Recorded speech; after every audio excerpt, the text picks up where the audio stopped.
So a few weeks back, I went to the Long Island Retro Gaming Expo, and among some of the vendors that I visited, one of them solved a problem that I've been having for many, many, many years. In fact, I would say it even into my childhood it was an issue, and that was what to do about displaying video game cartridges.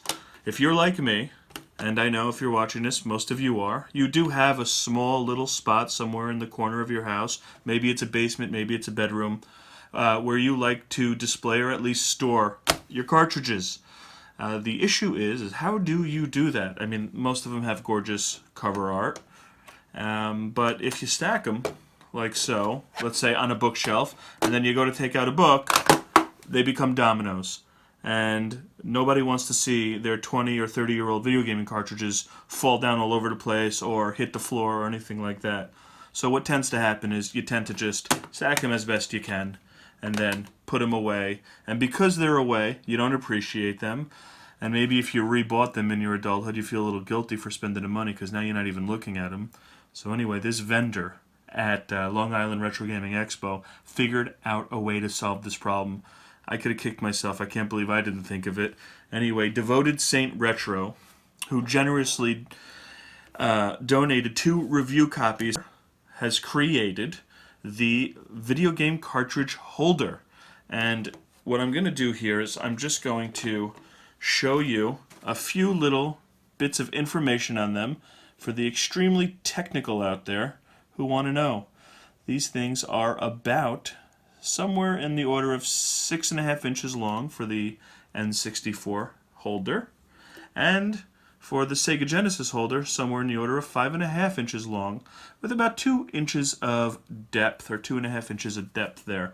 Now, to be clear, these come in many colors, and they come for every single cartridge that I personally would probably own, at least in the US, so your Nintendo, Super Nintendo, Game Boy Advance, obviously the Genesis N64.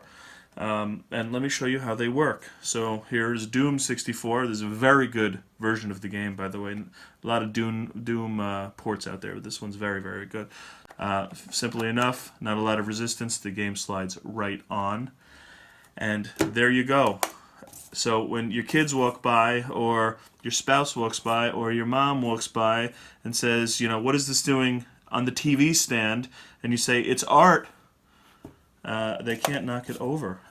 In fact, there is a little bit of depth to it. So right there, I don't know if the camera's focusing properly, but a little bit of depth right there. So even if there's a little bit of a spill or you know, any kind of chaos there, the cartridge is still protected.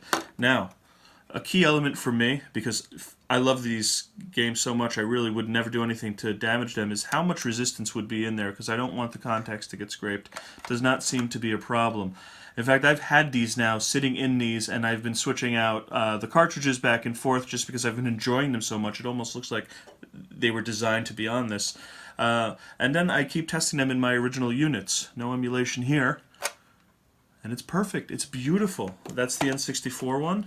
Here is the Sega Genesis one. It's really as if it was just designed to have these things. And again, they come in many, many different colors. I highly recommend to anybody who wants to display their awesome album art. And I mean, essentially that's what some of this is, right? I mean, it looks like album art. It's gorgeous. And it definitely makes a statement in a game room or even a comic book collection where you can display, you know, some of this stuff that matches. And what I want to do is once again, I want to mention Devoted Saint Retro. He figured this out. He solved this problem for displaying loose cartridges. Thanks again for the review units, and please. For more info, please visit Devoted Saint Retro's Instagram. In fact, please visit his Instagram at once. But before you do, thanks for watching. Don't forget to subscribe to the channel, and I'll see you next time.